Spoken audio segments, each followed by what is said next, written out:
Olá pessoal, tudo bem com vocês? Hoje estou eu gravando, Alex está na Zara, né? Está fazendo a sua viagem internacional, conhecendo profundamente a Zara. Não sei se vocês têm acompanhado as mídias sociais com as postagens deles. Ele está trazendo informações incríveis que com certeza iremos discutir e conversar em episódios à frente. O episódio de hoje, né, Eduardo, ele é uma continuidade do episódio anterior, Eduardo Deschamps, onde nós estamos novamente tratando da reforma tributária, né? Seja bem-vindo. Obrigado, Gerson. Obrigado, pessoal. Uma satisfação estar com vocês novamente para falar um pouco mais aí sobre reforma tributária. Antes de entrarmos efetivamente, Eduardo, na reforma tributária, trazendo aqui o agradecimento e a lembrança especial e para você também ficar atento com as soluções que os nossos patrocinadores estão trazendo, né? A Kornit, a Creora, a TR Têxtil, a Brasil Têxtil, Estúdio Dr. Amadeu e a Gerson Otto, né? Lembrando sempre que a Kornit e a Creora são nossos fornecedores masters aí que conseguem viabilizar esses episódios, o programa O Texto Inspira, que vai ao ar todas as semanas, né? Maravilha, empresas incríveis que acreditam que a informação faz pessoas prosperarem e investem e acreditam nisso. Muito bom contar com todos esses patrocinadores. No encontro anterior, Eduardo, no episódio anterior, nós acabamos entrando na reforma tributária que tanto está em dúvida e está impactando assim as reuniões dentro das empresas, gestores, donos, né? Conversa com jurídico, conversa com contabilidade, o que faz, o que não faz, são uma série de dúvidas, né, que existem dentro das organizações. No encontro passado, nós fizemos aí um review, né, um olhar aí mais ampliado, né, da reforma, né?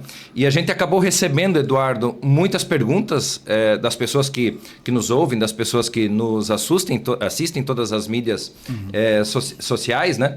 E aí, uma frase que você trouxe foi não entre em pânico, né? É isso aí. Mas saia da zona de conforto, né? Exatamente. Eu até começaria a conversa de hoje dizendo, vamos lembrar a principal dica e em 30 segundos a grande dica daquela conversa.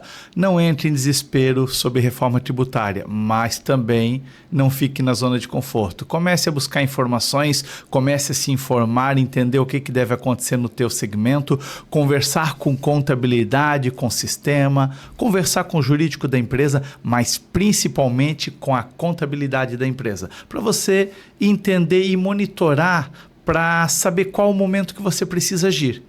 Isso é o que o empresário precisa fazer neste momento, né? Nada de ficar na zona de conforto. As diversas perguntas que acabaram vindo para nós, né, Eduardo, e você selecionou elas junto aí, não dá para todas falar, mas nós fizemos aí uma seleção aí, né? E a gente acabou, pessoal, dividindo em blocos. Nós temos aí alguns blocos que nós vamos abordar. O primeiro deles tem a ver com o Simples Nacional, né? A questão dos créditos, né? E uma pergunta que o Almir trouxe foi: quais são as propostas em discussão para adequar o Simples Nacional ao novo sistema IBS-CBS? Maravilha. Olha só, gente, tem uma coisa interessante para a gente refletir sobre isso, porque já há quem diz que o Simples Nacional vai acabar com a reforma tributária. Eu quero convidar vocês para lembrar de uma coisa: a nossa Constituição Federal, ela determina que o país terá que ter um sistema tributário diferenciado e favorecido para as microempresas e empresas de pequeno porte. O que acontece? Se a reforma tributária eliminar o favorecimento às microempresas e empresas de pequeno porte, nós estamos tendo um conflito constitucional. Então nós temos que prestar atenção nisso e o nosso legislador precisa saber disso e as entidades que representam micro e pequenas empresas têm que lembrar disso e cobrar isso. Tá? Esse é um ponto bem importante. Agora, com o que andou até agora na reforma tributária, o que tem de previsão? Primeiro, empresas do Simples Nacional poderão escolher apurar na sistemática IBS-CBS também os impostos que se referem. Então, se quiserem ou se seus clientes necessitarem de crédito integral, há uma previsão para que elas possam apurar IBS e CBS na sistemática da reforma. Além das empresas do Simples, quem hoje está no lucro real e no presumido também tem essa possibilidade? É que quem está no lucro real e presumido já vai apurar dessa forma, né? Então, olha só, quem está no lucro real e presumido vai apurar todos os impostos na forma da reforma tributária. Quem está no Simples Nacional pode manter, por exemplo, o INSS, Imposto de Renda e Contribuição Social no formato do Simples e a parte do ICMS, IPI, PIS e COFINS, que é o que vai ser substituído pelo IBS e CBS, apurar na forma do IBS e CBS. Então, essa previsibilidade está clareando. Então, ela é uma tendência de ficar confirmado. Outra coisa importante, um crédito presumido para quem compra de empresas do Simples Nacional. E aí até vou lembrar vocês de uma situação muito parecida que ocorreu quando o Simples Nacional atual passou por uma transformação que foi lá em 2006. Porque quando entrou em 2006... o percentual de ICMS que as empresas do Simples Nacional iriam gerar de crédito para uma empresa normal que comprasse delas ficaria entre 2%, 3% a 4%, que é aquele percentual que se informa lá nos dados adicionais.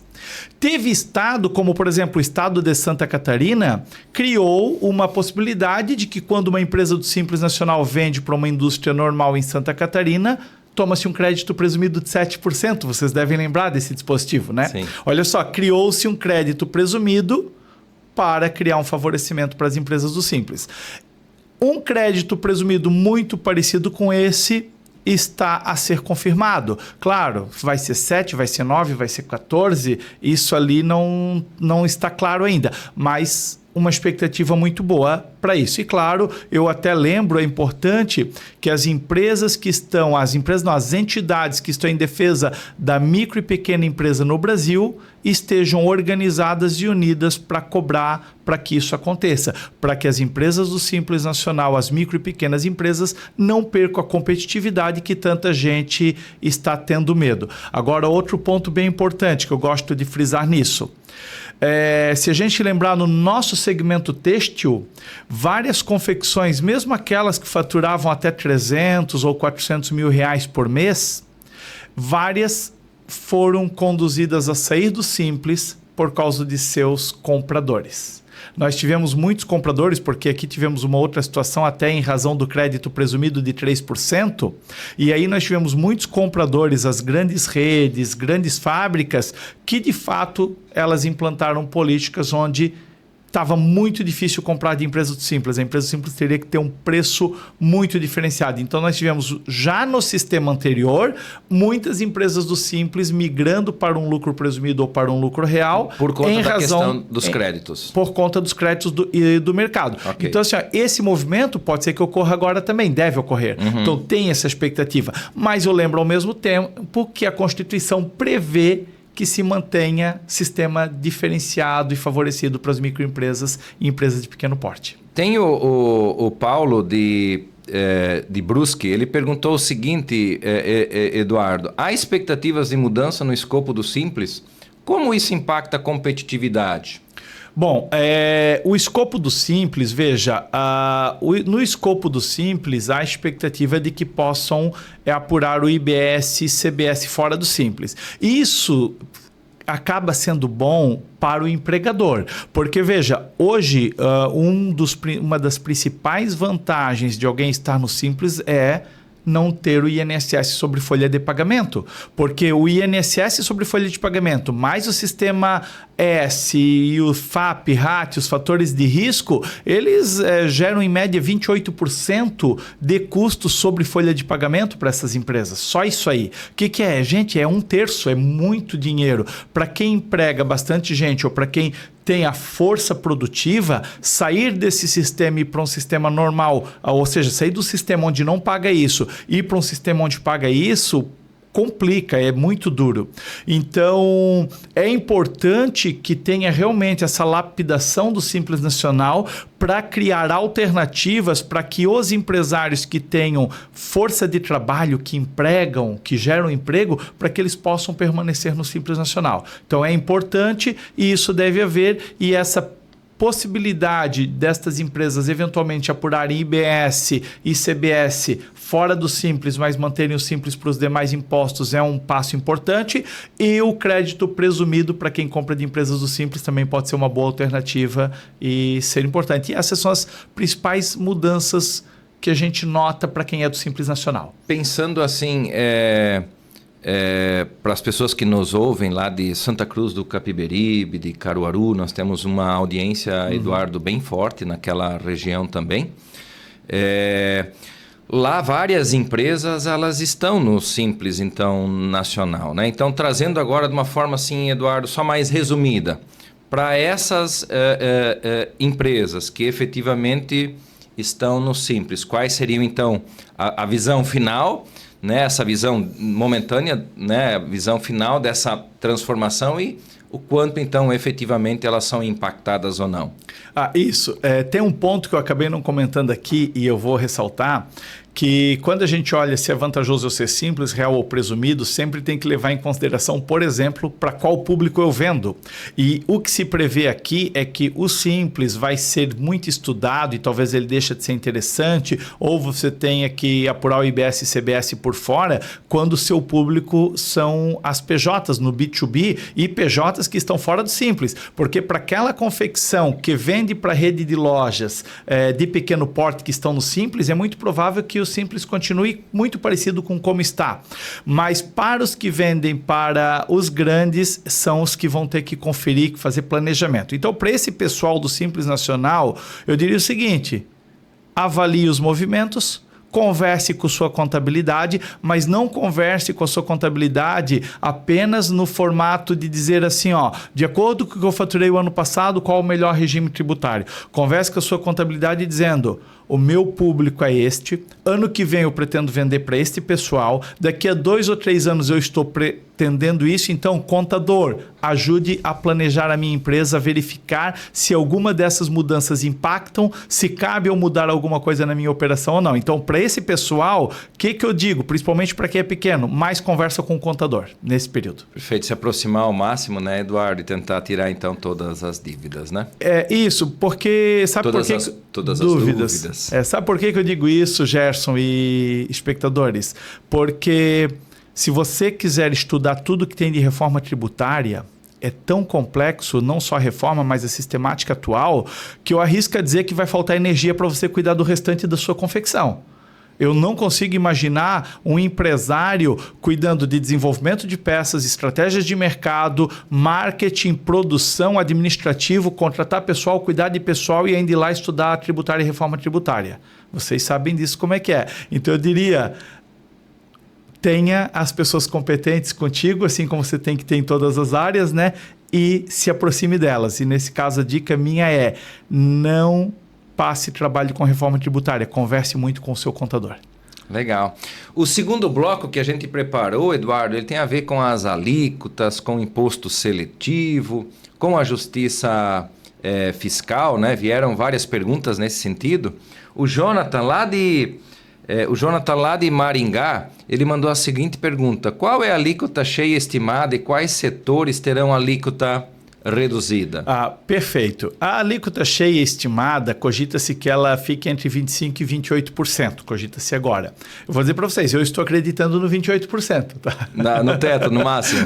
Não quero ser pessimista, mas eu estou acreditando que ela fique em torno dos 28%. Que se avaliarmos, olha só, hoje as empresas de lucro real elas têm 9,25% de PIS e COFINS.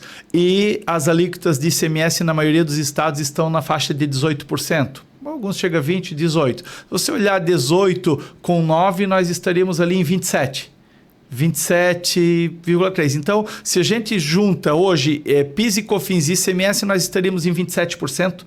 E o IBS, ele quer substituir os dois, então é muito natural. Ficar abaixo disso, nós teríamos que ter uma evolução no país, numa questão de gestão, alocação de recursos, uma série de coisas para o país precisar, não precisar tanta arrecadação. Mas não é a tendência atual, então eu estou acreditando mesmo que fique nos 28% essa alíquota cheia, tá? Perfeito. O Giovanni de Timbó, ele mandou a seguinte pergunta, tem a ver com cashback, né? Como será feita a devolução do cashback, Eduardo? Perfeito. Gente, o cashback, o que é importante o pessoal saber? É um estímulo para famílias de baixa renda que têm cadastro no CAD Único Nacional. Então, essas famílias elas devem ter um estímulo em razão de impostos relativos ao consumo e elas devem receber, através dessa sistemática do cadastro único, algo muito parecido com o que distribui hoje o Bolsa Família e outros auxílios, né? Tudo centralizado no Cadastro Único Federal. Legal. O Rodrigo, de São Paulo, ele mandou a seguinte pergunta, né? O que o imposto seletivo e quais produtos podem ser incluídos? A gente sabe que o imposto seletivo tem a ver com aquilo que impacta, né, a questão da saúde e tudo mais, meio ambiente e tal, né? Dois setores aqui são os que mais são impactados. Normalmente no processo é o setor químico, né? Aquilo que tem a ver com a química, ou seja, tinturarias, e também estamparias, né? Que trabalha com química. Então, então, o imposto seletivo e quais produtos podem ser incluídos nesse processo? Gostei dessa pergunta porque a gente foca em falar sobre IBS e CBS, que é o grande contexto da reforma tributária, né? Eu até digo, às vezes, para alguns, o pessoal pergunta, e o ITCMD? Eu digo, ITCMD não vai mudar nada, não muda para nós em Santa Catarina, mas nos outros estados já tem mudança importante por causa de unificação. Ou seja, a gente foca no IBS e CBS e não olha para os outros. E essa pergunta do imposto seletivo ela é interessante.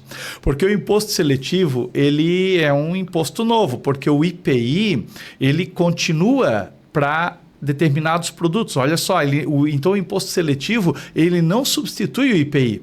Ele é um imposto que vem para controlar alguns produtos que fazem mal ao meio ambiente e à saúde, né? Só que que produtos que devem ser estes? Produtos como cigarro, talvez digamos assim, combustíveis, enfim, alguns produtos, bebidas açucaradas está nessa lista, veículos, armas devem entrar, né? Agora, para o têxtil, né? O pessoal pergunta, e aí o produto químico, a indústria de beneficiamento? Eu não acredito que em algum momento incluam nessa lista. Por quê, gente? Porque o Brasil é um país que precisa estimular a indústria têxtil, o governo sabe disso. Perfeito. Inclusive, preste atenção no seguinte, na legislação atual nossa, é função do IPI fazer isso. E notem que na cadeia têxtil, o IPI está zero. Por quê? O Brasil não pôde pôr IPI porque senão tiraria a competitividade da nossa indústria. Então, eu não acredito que terá em algum momento alguém vai dizer vamos classificar o químico que é usado na indústria de beneficiamento e vamos criar uma tributação complementar, porque vai prejudicar toda a cadeia, vai prejudicar a cadeia de um setor que é extremamente importante para o país e que já sofre ao extremo. Então, por isso que, mesmo que possa ter algum dano, apesar que existe todas as questões de tratamento, tem as empresas hoje, as nossas tinturarias hoje, pelo menos as que eu conheço aqui em Santa Catarina, elas são exemplares. Elas possuem estações de tratamento muito mais complexas do que as estações de tratamento de saneamento da cidade, né? Então, elas são muito exemplares. Eu diria até que está muito controlada, avançou muito isso, mas a gente sabe como que é a legislação, né? Ela é debate de pessoas, tudo pode acontecer, mas eu não acredito que nós sejamos penalizados por isso. O Jonas de Maravilha, acho que você acabou já respondendo, mas só para finalizar, ele mandou duas perguntas, né? Como o imposto seletivo pode afetar o setor têxtil? Você já colocou que não há, inicialmente, não há nenhuma. Só que a outra pergunta que ele fez foi o seguinte, né? Há risco de inflação por aumento de alíquotas? Nisso, sinceramente, eu acredito que haja, tá? Por quê? Eu acredito que haja no curto prazo, porque é uma reação dos empresários, é uma reação do mercado, sempre que há mudanças em alguma coisa, procurar fazer o repasse. Porque ou você faz repasse ou você toma prejuízo, né? Então, por exemplo, oscila dólar. Muita gente precisa fazer repasse. Oscila combustível, tem que fazer repasse. Oscila inflação, tem que fazer repasse. E à medida que você vai fazendo os ajustes da reforma tributária, algumas etapas da cadeia vão sofrer. Vai ter algum impacto. Mesmo que esse impacto seja pequeno, mesmo que seja um impacto de 2%, 3% ou 5%. Se aumentar 3%, ou tu repassa ou tu vai ter prejuízo. Né? Então, eu acredito que, em razão do movimento e da adaptação, A curto prazo vai ter alguma inflação. Eu não acredito em inflação exagerada, mas acredito que há alguma inflação impactada pela adequação à reforma tributária. Perfeito. Então, novamente deu para nós avançarmos no segundo bloco, né? Uhum. O bloco 2 das perguntas e entrando já para o bloco 3, né? Sobre a transição, sobre os benefícios fiscais e insumos, né? Aqui eu vou trazer uma pergunta que não foi bem nos passada, mas o Fábio de São José do Rio Preto estava conversando comigo, né, das preocupações, atua como consultor lá na região, tem uma série de clientes do setor têxtil também, né? E aí a pergunta que nós estávamos tentando responder naquele momento, eu vou trazer lá para ti, Eduardo. Como funcionará a transição dos benefícios fiscais estaduais? Porque ele está agora em São Paulo, né? Como é que isso se dá nessa questão estadual? Opa, boa pergunta. Vejam, o ICMS ele vai ter uma transição gradual, né? E essa transição gradual vai fazer com que em até 2032 nós ainda tenhamos ICMS. O que significa isso? Que os benefícios estaduais atuais valem até 2032, com uma ressalva. Data de validade do benefício que você recebeu. Por exemplo, aqui em Santa Catarina, eu faço determinados TTDs e, por exemplo, eu tenho um TTD que eu tenho uma empresa autorizada a usufruir de um benefício até 2028. O que vai acontecer? Pode ir até 2032? Pode, mas eu vou ter que pedir de novo em 2028 para prorrogar até 2032. E os que são com prazo indeterminado, enquanto tiver ICMS, eles valem. Então, vejam, os benefícios atuais, a validade ou a possibilidade deles, ela anda em linha com o tempo do ICMS. Enquanto tem ICMS, tem os benefícios atuais. À medida que extingue o ICMS, os benefícios atuais deixam de existir. Perfeito. Sobre essa questão sempre de ter crédito, né, do ICMS, né, Eduardo? Quais são as regras aí para agora, para esses saldos do ICMS aí, né, saldo credor de ICMS, né? Como é que impacto tem agora nesse momento? Perfeito. Isso aí devem ser aquelas empresas que estão com saldo credor de ICMS e talvez acabam não consumindo tudo. Gente, o saldo credor é um direito do contribuinte, o governo não poderia em nenhuma hipótese eliminar. Então, qual é a previsibilidade disso? Que ele possa ser compensado com o IBS durante o período de transição. Claro, a regra dessa compensação, se ela é imediata, se pode ter monetização, isso ali ainda, para mim, falta um pouquinho de clareza, mas o caminho será esse, tá? O caminho será uma permissão de compensação com o IBS. Legal. Nós temos o Fernando, que ele é de Frederico Westphalen, no Rio Grande do Sul, e nas conversas ele trouxe a seguinte questão: poxa, eu estou tentando buscar aí insumos, né, de outros lugares do Brasil, ele está no Rio Grande do Sul, mas está buscando outras soluções também para ajudar a ter mais possibilidade para a área de desenvolvimento de produto, né? Aí a pergunta dele é no seguinte sentido: a definição de insumo será mais ampla no IBS e no CBS?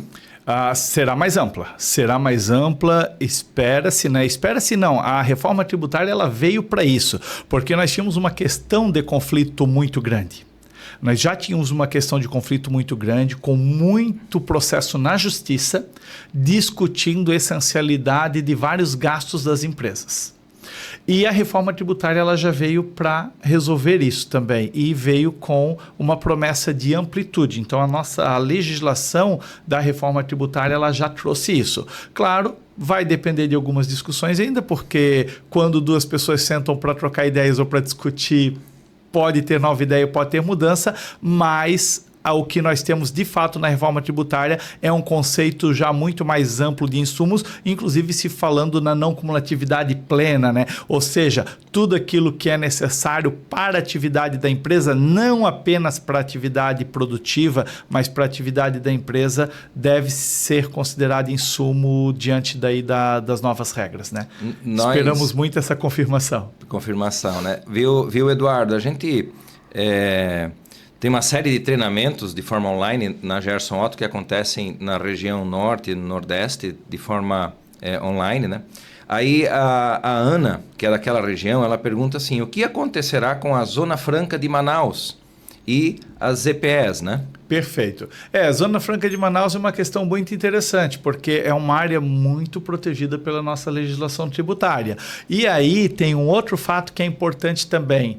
A Zona Franca de Manaus, ela tem uma certa proteção constitucional. Então, ou seja, a proteção dela não se derruba, ela não termina. Então, por exemplo, nós temos previsão de benefícios na Zona Franca de Manaus que vão até 2073. O que significa? Vão prevalecer. A Zona Franca de Manaus vai continuar tendo os benefícios que tem, inclusive, vejam bem, o IPI na reforma tributária, em tese, ele deixaria de existir.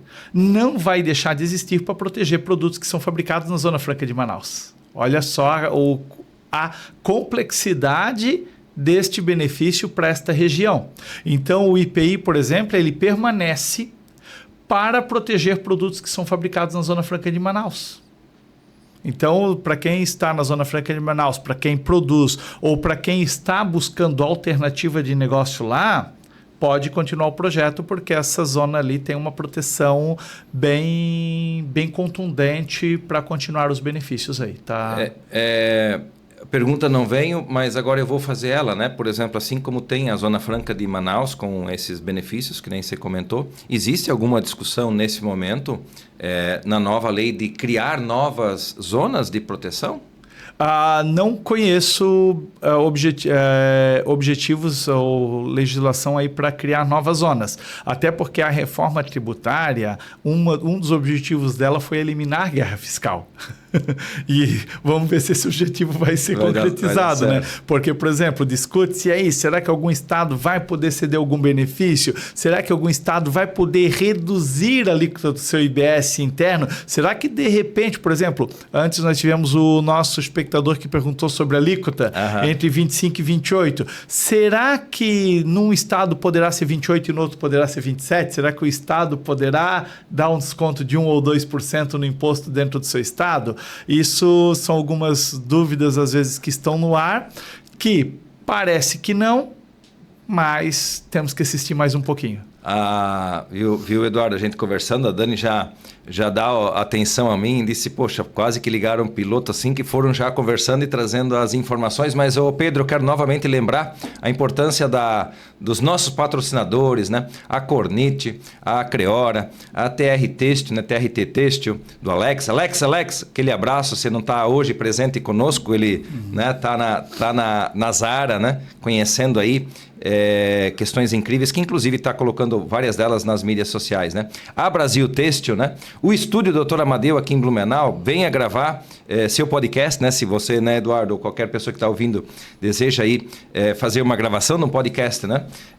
O melhor lugar aqui, né? Muita qualidade, né? Serviço incrível desse pessoal. Incrível do Pedrão, né? E a Gerson Otto aí que vem fazendo trabalhos a nível Brasil e contribuindo também com as empresas, né? Vou para um quarto bloco agora, Eduardo. O bloco da governança, né? E da estrutura administrativa, né? E aí vieram algumas perguntas, essas não são tantas, mas a pergunta mais... Eu acho que essa é um pouco mais complexa, né? Essa quem fez foi a Ana. Ela perguntou qual o papel do Conselho Federativo. Bacana. Legal isso. E é bom a gente entender que no direito tributário existe a parte que cabe aos contribuintes e existe a parte que cabe ao administrador público. Normalmente nós estamos sempre de olho na parte que cabe ao contribuinte, que é de calcular e pagar.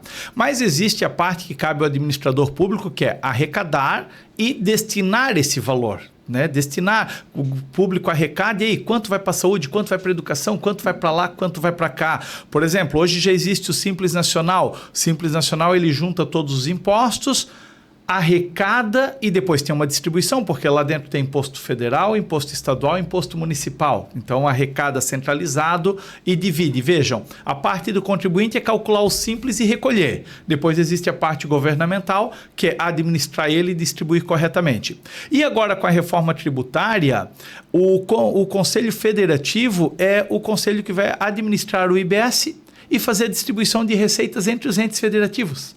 Então, veja, é a função administrativa do Estado. Então, ele trabalha muito na função do Estado. Então, muitos contribuintes vão passar anos sem ouvir falar do conselho, mas nós que somos contadores ou advogados, ou alguém que quer discutir, ou até o administrador público, prefeito, o pessoal da prefeitura, esse pessoal vão conversar muito com esse conselho. O conselho vai ser o principal orientador e vai cuidar da parte do Estado, que é arrecadar e distribuir os recursos, né? Essa é a função, é a principal função desse Conselho Federativo. Hoje nós temos, Eduardo, nós temos município, nós temos Estado e nós temos a União, né? Cada um, de certa forma, faz as suas fiscalizações, né?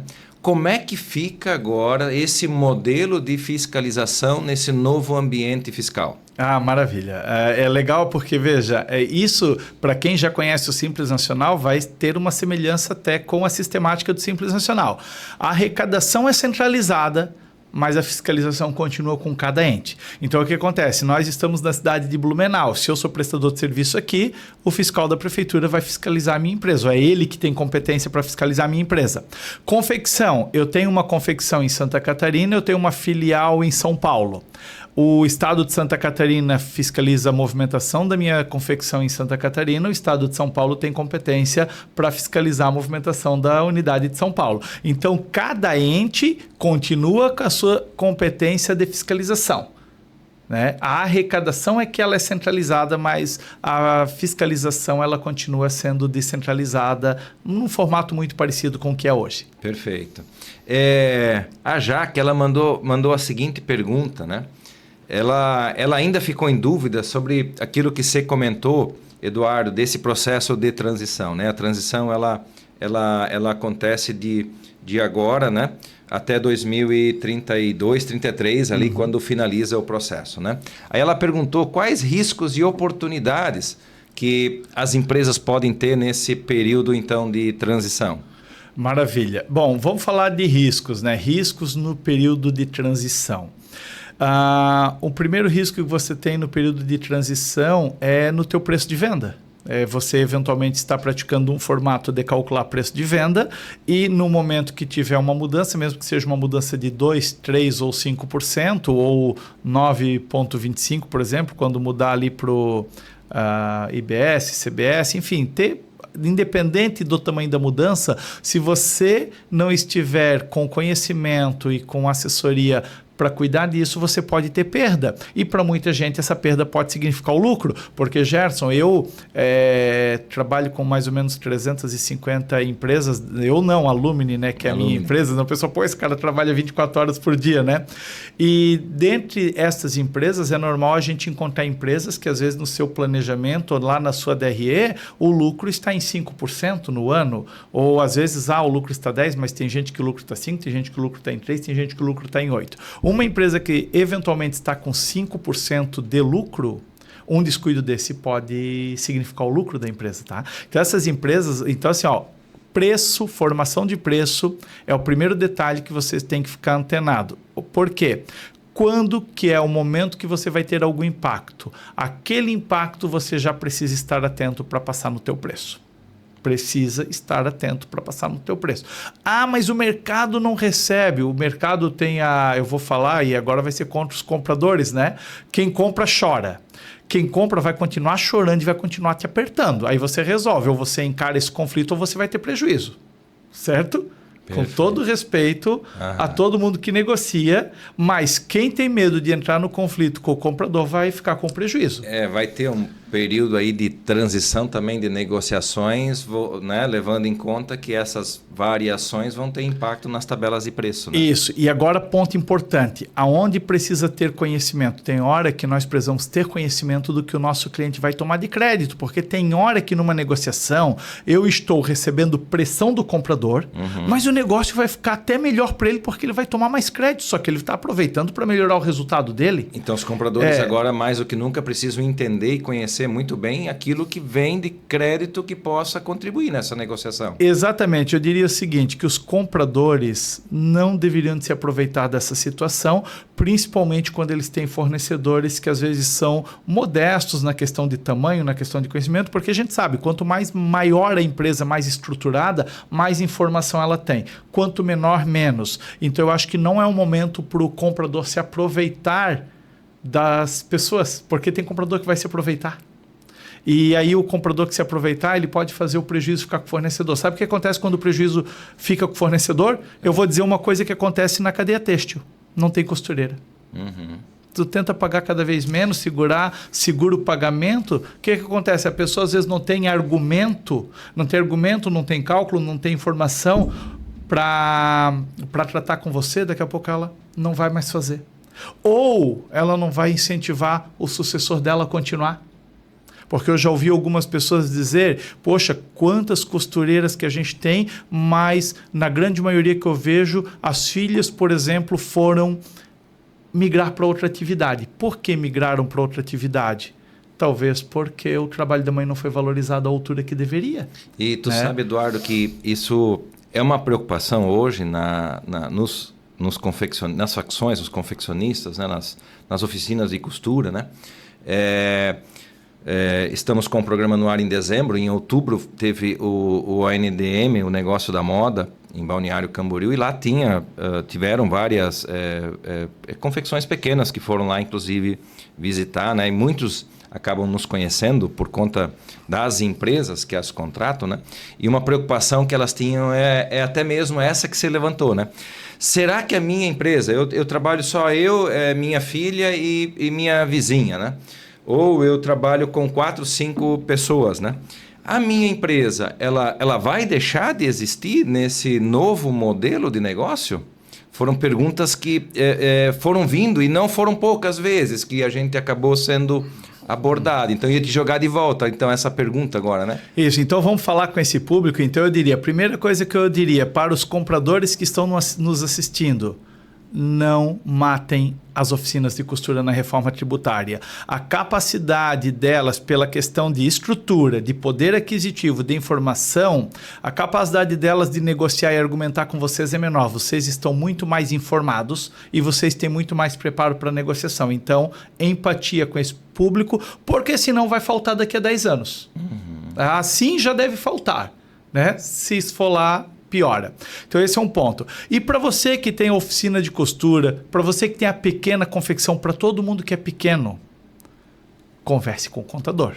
Aproveite. Você pode não ter a formação, não ter o conhecimento ou não ter a estrutura, mas é natural que você tenha um contador bem informado, uma equipe de contabilidade boa, e é ali que você deve preparar. Lembra, você não precisa saber tudo.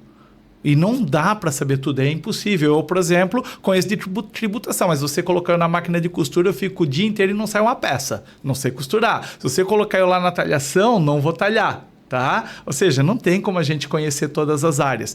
Então, para você que tem um pequeno negócio, para ter bons argumentos para negociação, busque proximidade com a contabilidade da sua empresa. Nós abordamos no encontro que foi pro ar a semana anterior, Eduardo, e essas nem estão aqui. Essa pergunta que eu vou te fazer aqui, ela nem está aqui porque ela foi uma provocação do Daniel, o Daniel Lindayal. Ele falou o seguinte: poxa, eu conheço vários amigos meus que eram funcionários de empresa e criaram sua própria empresa, que viraram PJ, né? Então a dúvida é a mesma que da costura, né? Qual é a tendência nessa nova redistribuição fiscal? Eu retornar a ser um funcionário, né? Ou fortalece ainda mais a minha empresa PJ? Perfeito. Cada caso vai ser um caso. Eu gostaria de lembrar para o pessoal que é PJ, ou até para as empresas que acabaram assumindo o risco ou decisão de contratar PJ ao invés de contratar CLT, para considerarem mais uma coisa neste processo. Nós acabamos de ter publicado a isenção de imposto de renda para até R$5.000. Então, por exemplo, quem contratou PJ até essa faixa de renda pode revisar, porque talvez seja mais interessante ser CLT nesse momento. Muita gente não percebeu. Costumou contratar PJ porque estava impossível contratar CLT. Nós tínhamos uma situação que a partir dos R$3.000, quem era CLT estava muito complicado. Nós até tivemos cálculo lá, situação que a gente viu que uma empresa, se ela fosse dar R$500 de aumento para o colaborador, para ela ia custar 1.000 e no bolso do colaborador ia sobrar 350. Ela viu, não, tem que ser PJ, ou tem que ser prêmio, ou benefício, vale alimentação, qualquer outra coisa, menos salário CLT. E aí muita gente, em razão disso, buscou o caminho como PJ. Agora, com a isenção de 5.000, pelo menos há um alívio para quem está até a faixa dos 3 salários mínimos, que é uma boa parcela da força produtiva, né? Então, esse é um ponto para o pessoal considerar. Agora, para quem é PJ, cabe olhar muito quem é o seu cliente, porque se o seu cliente precisar de créditos tributários, talvez seja interessante para ele ter você na sistemática IBS-CBS, ou seja, pode eventualmente a tributação ter um aumento para você, porque isso é uma das coisas que ficou clara, a cadeia de serviços ela vai ter um encarecimento aí com a reforma tributária, mas, por outro lado, ela deve permitir créditos para o comprador. Então, o que acontece? Vou dar um pequeno exemplo. Ó. Vamos imaginar um profissional de representação comercial, por exemplo. Então, um profissional de representação comercial ele vai cobrar R$100 atualmente. Supõe-se que ele tem lá 12% de impostos. E aí, a carga tributária dele esteja em 12%. E aí, ele cobra R$100. A partir da reforma tributária, veja, daí se ele cobra 100, sobrou para ele 88, certo? Uhum. Agora, a partir da reforma tributária, supõe-se que a alíquota para ele esteja em 20%, que tem a redução por ser a atividade regulamentada, né? Então, ela esteja em 20%. Imagina que ia ficar 88. Com a reforma tributária, tu pega 88 e soma 20%. Vamos imaginar que dê R$20, vamos arredondar a conta. Ou seja, vai para R$110 o custo. Então, quem contrata ele agora tem que pagar 110. Quem contratava ele antes pagava 100. Agora, olha, interessante.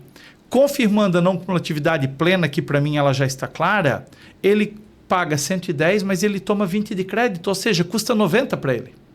Compreendeu como é possível o comprador absorver? Porque o comprador vai tomar crédito. E isso é interessante porque o prestador, a facção, todo mundo, principalmente o pequeno empresário, ele tem que ficar atento a isso, porque o comprador dele vai receber crédito. Então, às vezes, ele olha para a própria conta e diz, meu imposto vai aumentar. Mas espera aí, se o teu imposto vai gerar crédito para o comprador, isso tem que ser colocado na ponta do lápis. Tá? Então, ou seja, nem tudo é notícia ruim. Tem coisa. Eu acredito que o que esses prestadores precisam estar atento é no repasse disso para o comprador, porque o comprador deve tomar crédito disso, tá? E, de novo, aí a conversa com o contador vai ser importante. Tá? O contador é o profissional que vai ter capacidade de olhar detalhe por detalhe e o contador sabe. Por exemplo, veja quantas perguntas já me fizeram hoje. Acha que o contador vai estar preparado para todas essas perguntas a qualquer momento? Não, mas ele sabe onde procurar, onde conferir. Perfeito. Tá certo? Perfeito. Você já entrou falando um pouco agora de lucratividade, né? Até de competitividade, quando você deu, né, Eduardo, esses exemplos de preço, né? E diga lá. Eu até queria ainda responder mais um detalhe da pergunta anterior, porque a pergunta anterior, quando falou no risco da lucratividade, eu falei muito falando no pequeno empresário, mas tem o grande empresário, tem que cuidar também. Perfeito. E o grande empresário, ele tem que tomar cuidado, quem está mais estruturado, ele tem que tomar cuidado na sua precificação, eu sei que ele já é atento para isso, mas ele tem que ficar muito atento no controle de crédito e na compra, até porque eu vou dizer uma coisa para vocês. Hoje, o que tem de grande empresa que o comprador não entende do crédito que toma, tá cheio, tá?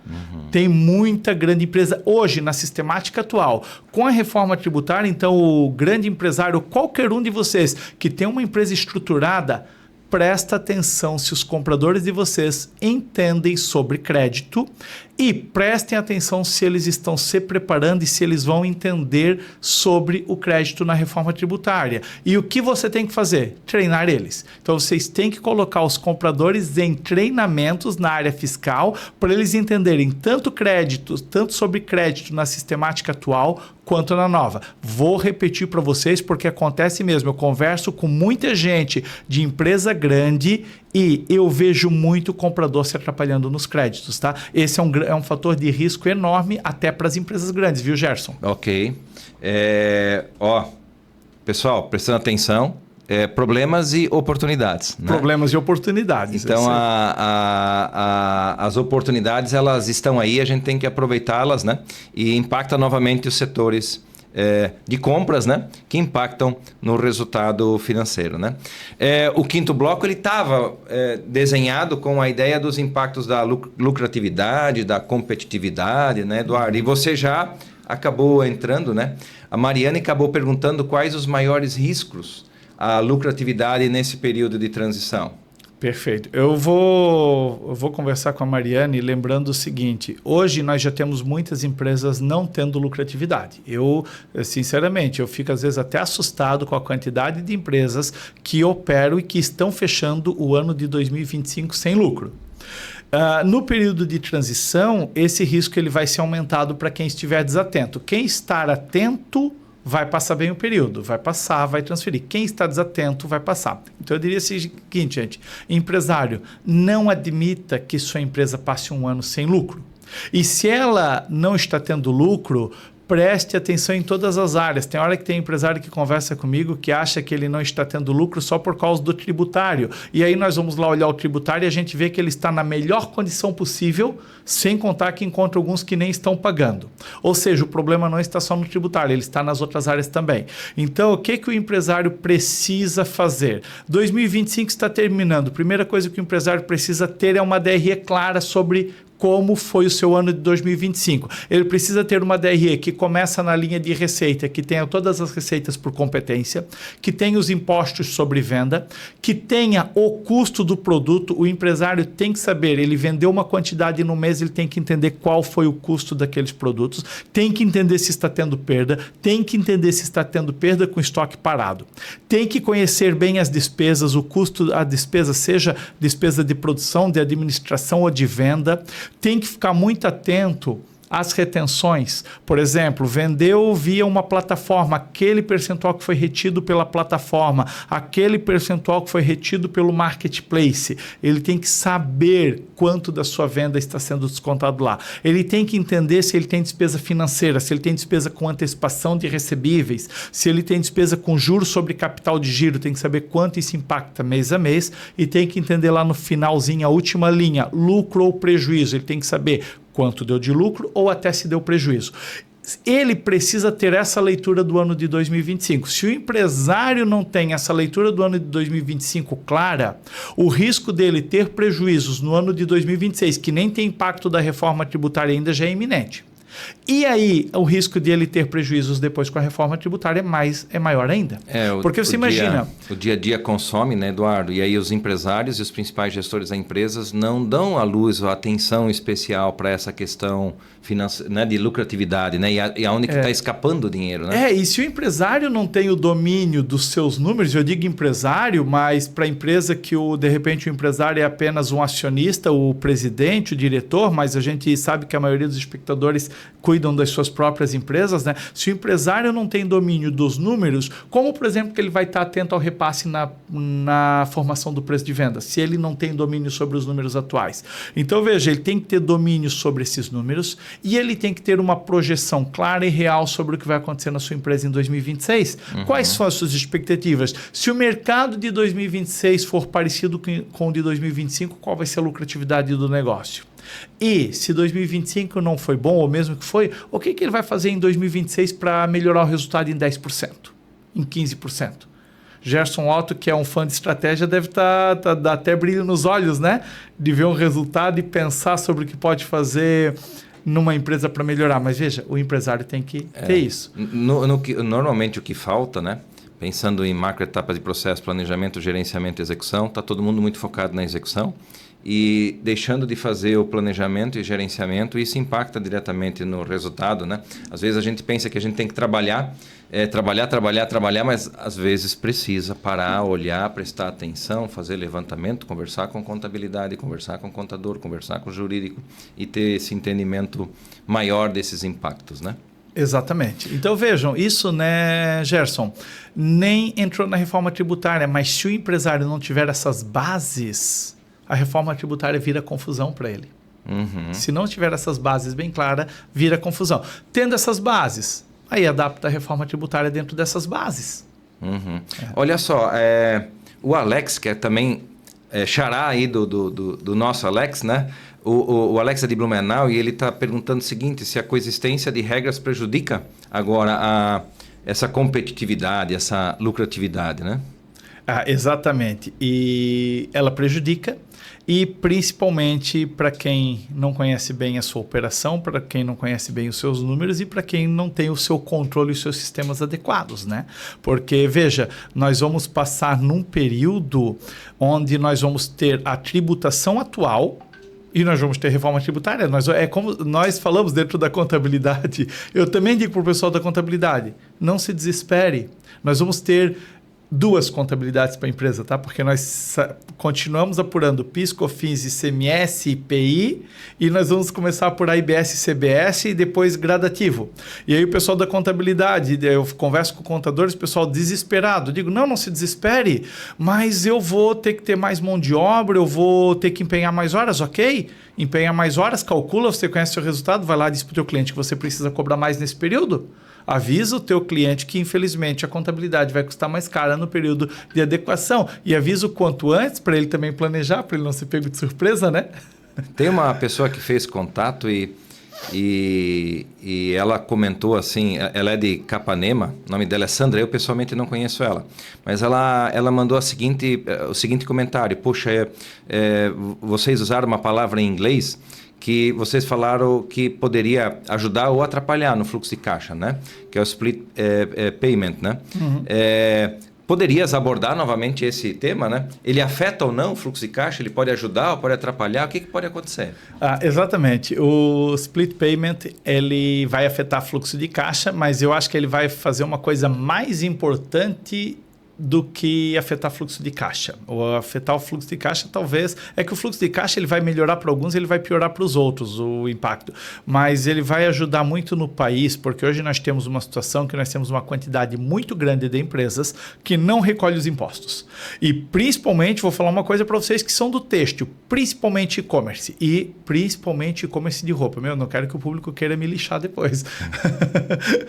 Mas tem muita gente que não está recolhendo. Por quê? Porque o pessoal não calculou o preço direito, porque o pessoal achou que tinha que vender no preço que dá, porque tem uma empresa maluca no mercado fazendo o preço de qualquer jeito, ele acha que tem que vender aquele preço, e aí o contador dele diz para ele, você que é pequeno tem que ficar no Simples Nacional, e aí o preço dele não está dando, e vem um maluco e diz para ele, não, você tem que ir para o lucro real, e aí ele vai lá para o lucro real e vê que não muda nada no fim, ele não consegue nem pagar os impostos, e mesmo assim o e-commerce dele dá prejuízo e não vai para frente, né?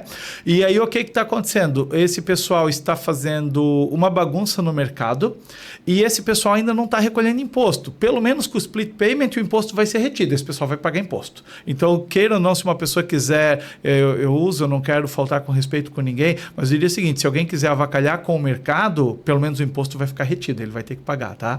Então, essa é a coisa boa que eu vejo no split payment, ele vai reter o imposto em todas essas plataformas de venda digital, meios de pagamento, o imposto acaba ficando retido, né? Então, isso é uma coisa que eu vejo como positiva. Agora, vamos lá como negativa, ou copo meio cheio para alguns, meio vazio para outros. O fato do imposto ser retido, para muita gente, ele vai ser pago antes da hora. Por exemplo, imagina que eu estou vendendo à vista. Se eu vender à vista, eu recebo hoje o imposto já é descontado, mas eu ia pagar o imposto apenas no dia 20 do mês que vem. Então, veja, o imposto que eu ia pagar no dia 20 do mês que vem, ele é descontado hoje. Vamos imaginar. Vou vender uma mercadoria por R$100 e ela tem R$28 de imposto. Ela vai ser vendida por R$128. Na sistemática atual, eu receberia hoje R$128 e lá no dia 20 de janeiro, porque hoje já é dia 1º de dezembro, lá no dia 20 de janeiro, eu iria pagar esse imposto. Agora, ele vai ser descontado agora. Esse é o ponto. Agora, vamos ver para quem vende a prazo. Se eu vendo para receber em 90 dias, estou vendendo agora em dezembro, janeiro, fevereiro, vou receber em março. O imposto, se ele é eletrônico, vai ser descontado em março. Claro, tem algum detalhe para regulamentação. Será que o governo vai aceitar esperar até março ou será que ele vai criar uma condição diferente? Eu ainda tenho essa dúvida. Eu tenho essa... a gente chama aqui de pulga atrás da orelha, quando a gente desconfia que alguma coisa pode mudar. Porque, em tese, nas compras, nos pagamentos de longo prazo, o governo pode perder, ou seja, o fluxo de caixa da empresa pode ser até favorecido. Mas o fato é, para o pessoal entender, vai ter sim mudança no fluxo de caixa. E aí, se vai ter mudança no fluxo de caixa, Gerson, o que a empresa tem que se preocupar? Eu diria o seguinte, o mesmo que eu falo para os meus clientes. Primeira coisa, se vai ter mudança no teu fluxo de caixa 2027, 2028, 2029, primeira coisa que você tem que fazer, não abrir mão de ter lucro em 2026. Não abrir mão de ter lucro em 2026 é a primeira regra. Segunda regra, uma parte desse lucro tem que ficar na empresa. Não leva tudo para o sócio não, viu? Ter lucro é sócio de empresa. Se você passou um período de aperto, faça uma projeção para ter lucro em 2026 e esse lucro não vai trocar de carro e nem comprar apartamento na praia. Capitaliza a empresa para você entrar na reforma tributária capitalizado. Porque juro no Brasil é caro, Gerson. Cada vez que eu vejo uma empresa gastando com juros para capital de giro, eu fico arrepiado. Sabe por quê? Porque o lucro da empresa vai nos juros. Perfeito. Juro, uma coisa é o juro para o financiamento da super máquina, uma taxa subsidiada. Outra coisa é o juro de mercado para capital de giro, ou pior ainda, cheque especial ou tarifa de desconto de título. Isso dá arrepio. Então eu diria, empresário, fluxo de caixa vai ser impactado com split payment, porque você imagina, em torno de 28% do valor das tuas vendas vai ter um direcionamento diferente do que ele é hoje. Isso pode ser para mais ou pode ser para menos. Algumas empresas mais impactadas, algumas menos e algumas quase não vão sentir. Mas vai ter impacto. Entre preparado para esse impacto com algum capital de giro. Não dependa de ter que pegar capital de giro no mercado no momento que isso afetar o teu caixa. No encontro, no episódio anterior, você tinha comentado já sobre créditos, né? Só que ainda vem uma pergunta, que na verdade são duas perguntas, né? A primeira é como garantir o crédito total do IBS, CBS. Você colocou antes a importância de agora de apurar efetivamente, né? De controlar, de gerir, né? Esse processo. Mas a pergunta dupla, né? Como garantir o crédito total do IBS e do CBS e como o setor têxtil deve lidar com o crédito liberado só após pagamento? Perfeito. Então, vamos lá. Essa questão é legal, né? Então, controle do crédito para não perder, para ter, porque, veja, pode ser 28% do que a gente compra na empresa. Então, hoje, muitas empresas já perdem dinheiro por meros descuidos. Com uma alíquota centralizada em 28%, qualquer descuido pode aumentar a perda, né? Então, o que a empresa precisa? Processo claro de compra e conferência e auditoria. Que tipo de auditoria? Auditoria do fornecedor. Para você receber o crédito, o fornecedor tem que ter pago ou tem que ter retido. Retido se foi um pagamento eletrônico ou recolhido. Então, a empresa tem que entender este processo. A aproximação tem que ser muito maior em relação ao que é hoje. Exatamente. Então, a empresa tem que estar com um controle no seu compras. O compras tem que saber de quem ele está comprando. Você tem que ter... Veja, para nós vai ser muito interessante quem compra usar meio de pagamento eletrônico para o imposto ficar retido no split payment, porque daí ele ficou recolhido. Se você paga sobre algum meio que sai do split payment, você só vai tomar crédito se o fornecedor pagar. Por isso, então, o split payment deve dar certo. Porque, veja, se eu pago via eletrônico digital, o imposto ficou retido, eu posso creditar. Imagina que eu quero driblar, vou pagar o meu fornecedor em dinheiro para não ter retenção, fluxo de caixa. Só vou poder tomar crédito depois que ele pagar o imposto. Então, veja, então o fornecedor tem que ter... Então, o primeiro controle que ele tem que ter é que o imposto foi pago na etapa anterior. E depois, a correta classificação, escrituração contábil e fiscal, ela vai ter que andar sempre em linha também. Tá? Esses são basicamente os cuidados que o empresário tem que ter aí para não perder dinheiro com crédito tributário após reforma tributária. Perfeito. Já no que tange a complexidade, eu digo ela vai ser menor do que ela é hoje. Lá no café a gente estava comentando e conversando, né, da importância antes do programa gravado hoje, né, a importância de ter a margem, né? da margem acontecer, né? Teoricamente, nas empresas, essa margem, né? ela é feita pelo resultado, pelo esforço, pela dedicação, pelo trabalho que todos dentro da organização fazem, né? Se lá fora usou até a palavra eficiência operacional, né? Então a pergunta é, a gestão agora, como é que ela deve de migrar agora para essa eficiência operacional? Como é que isso tudo se conecta agora? Perfeito. Eu diria até que essa talvez seja a primeira preocupação ou primeira ação que o empresário deve ter em relação à reforma tributária. Comentei algo na conversa da semana anterior, que é o seguinte: nos últimos anos vocês estiveram atentos ao que muda no mercado, os empresários estiveram olhando muito o movimento digital, então a migração de vendas de lojas físicas para mercado digital, de shopping atacadista para digital, o mercado internacional, então bastante energia. Teve gente reforçando suas equipes comerciais, teve muita gente reforçando as suas equipes de marketing. Eu diria, eu acredito que mais da metade das confecções, para não dizer todas, tiveram avanço nas suas equipes de marketing nos últimos anos. Teve, por exemplo, é comum ter confecção que até o dono da confecção foi fazer o curso de foto e vídeo para se adaptar ao mercado digital. Agora é hora do pessoal investir nas suas equipes administrativas, fiscais e tributárias para entrar no período. Então, quando a gente olha, 2026 nós não temos nenhum impacto da reforma tributária, nós temos apenas o destaque do IBS e CBS na nota fiscal, mas é hora de você ver se você tem um bom time de compras ou o comprador bem preparado, se o comprador já conhece a sistemática da tributação atual, se cabe treinar ele, porque você pode começar a treinar em 2026.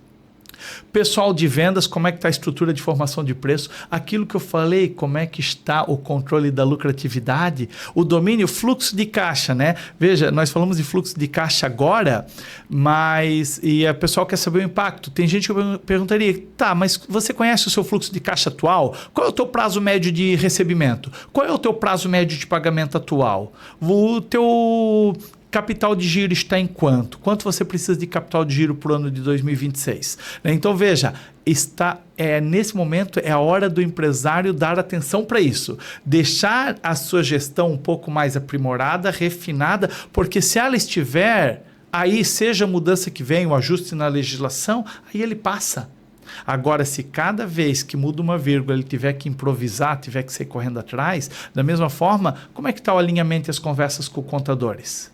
Tem gente que diz, pois eu passo o ano inteiro sem conversar com o contador. Então, procura ele, conversa com o contador, veja se ele está preparado, veja como é que está a estrutura dele para enfrentar a reforma tributária e veja como que mudaria para ele passar um dia por mês dentro da sua empresa. O contador nunca foi na minha empresa, para passar um dia por mês. Vai lá, fala com ele, contrata ele para passar um dia por mês na sua empresa. Né? Um dia, uma manhã para quem é pequeno. Ou, vou dizer, uma reunião de 2 horas por mês com o contador. Te atualiza sobre tudo. Às vezes você vai longe fazer curso, precisa fazer imersão e você tem um profissional que pode ajudar muito na gestão do teu negócio. A rotina, rituais, né? A gestão sendo olhada, né? Então é hora do empresário ficar atento a isso, viu? Ele tem que ficar atento e melhorar a sua gestão administrativa, financeira, fiscal e tributária. Episódio incrível, né, Eduardo? Eu vou ter que acabar cometendo uma indelicadeza, não vai dar nem para trazer todas as perguntas que nos foram trazidas, né? Mas eu ia, para a gente poder finalizar, já que o tempo está consumindo, eu ia pelo menos para uma última pergunta que eu acho que a maior parte das empresas são impactadas por esse processo, né? Como o novo sistema agora trata a questão da exportação e a questão da importação, né? O Vale do Itajaí e o setor têxtil, as demais regiões do Brasil, elas importam bastante matéria-prima, né? E também importam uma parte de produtos, né? Então, como é que isso impacta e também para aquelas agora que exportam, né? Perfeitamente. Bom, falando primeiro de exportação, ali nós também temos uma proteção constitucional, claro. A nossa proteção constitucional atual, ela é para ICMS, PIS e COFINS e IPI. Então, nós temos a proteção constitucional e as exportações atualmente elas são desoneradas. Para IBS e CBS, elas também continuarão desoneradas. Então, para quem exporta, na sua formação de preço do produto a ser exportado, nós vamos ter a desoneração do IBS e CBS. Então, ele precisa realmente ficar atento ao custo da cadeia e seguir num processo como segue hoje, tá? Então, bem tranquilo. Já nas importações e exportações, teremos então a incidência do IBS e CBS. Qual é a ideia? Por que cobrar na importação? Para equilibrar com o custo do produto nacional. Até porque, veja, se eu comprar hoje um fio nacional, ele vem da fiação para minha empresa e pagou IBS e CBS. Se eu importar um do exterior, ao desembaraçar no Brasil, eu recolho o IBS e CBS para equilibrar ao custo daquele que eu comprei no mercado nacional. Só que esse mesmo imposto que eu pago no desembaraço, eu tomo de crédito também. Então, continua uma sistemática muito parecida com o que ela é hoje no ICMS e no PIS e COFINS. Tá? Não vi alguma coisa, por exemplo, para um drawback, para as empresas que importam já com a expectativa de exportar. Esse detalhe eu não conferi ainda se tem alguma coisa, mas eu tenho notado que ele segue parecido. Então, exportação vão seguir desoneradas, importação segue recolhendo os impostos na hora do desembaraço. De certa forma, o impacto ali, né, com certeza mínimo, até porque impacta com as negociações entre países, né, que tem aí as regras já bem definidas, né? Isso, e essas negociações, elas podem ser mais impactantes até do que a reforma tributária, porque o fato do Brasil fazer acordo com alguns países ou um país aumentar a taxação de um produto brasileiro, nós temos agora o caso emblemático norte-americano, né? Qualquer país que vai lá e aumente a taxação sobre produtos brasileiros vai dificultar a nossa exportação, mesmo que a nossa exportação aqui é desonerada.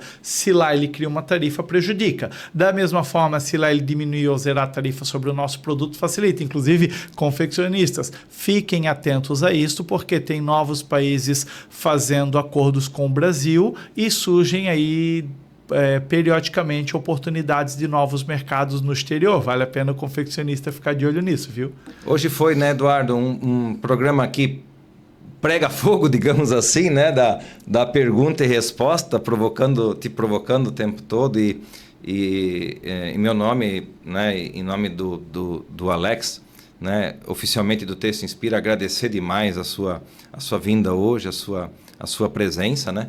E também, se você puder deixar um recado final aí para quem está nos assistindo, nos ouvindo, né? Isso. Gerson, quero dizer a você e aos espectadores que eu gostei das perguntas, tá? Foram perguntas muito interessantes, algumas já feitas por clientes também, outras pela primeira vez. E para as que não houve o tempo para responder, fique à vontade para encaminhar para mim ou até o espectador, se quiser nos procurar no Instagram, @Lumini Soluções. Nós temos um escritório de contabilidade com sede em Gaspar, é a Lumini Contabilidade, no Instagram Lumini Soluções, né? Fique à vontade para entrar em contato conosco, porque é sempre uma satisfação responder e pesquisar também, porque é normal que as pessoas façam alguma pergunta que a gente não saiba ou que tem que fazer uma conferência, mas a gente sempre vai ter o maior prazer de conferir, de responder e de procurar participar desse processo. Então, continue contando com a gente e gratidão por nos permitir viver essa experiência com vocês aqui. E obrigado de todo o coração aí por ter compartilhado, então, essa experiência conosco. Em nome da Kornit, em nome da Creora, nossos patrocinadores masters, né? Assim como também a TRT Têxtil, né? TRT Têxtil, lá do nosso amigo Alex, que no próximo episódio com certeza estará novamente conosco, né? A Brasil Têxtil, que é uma solução incrível para o comércio agora de matérias-primas, né? Estúdio Dr. Amadeu, Pedrão aqui sempre parceiro e presente, né? E a Gerson Otto. Então, convido aí para você compartilhar com amigos, com profissionais, que esse episódio de hoje realmente possa, de alguma forma, lucidar essas dúvidas principais referentes à reforma fiscal, né? Toda essa reforma tributária. Desejo aí um excelente dia a vocês.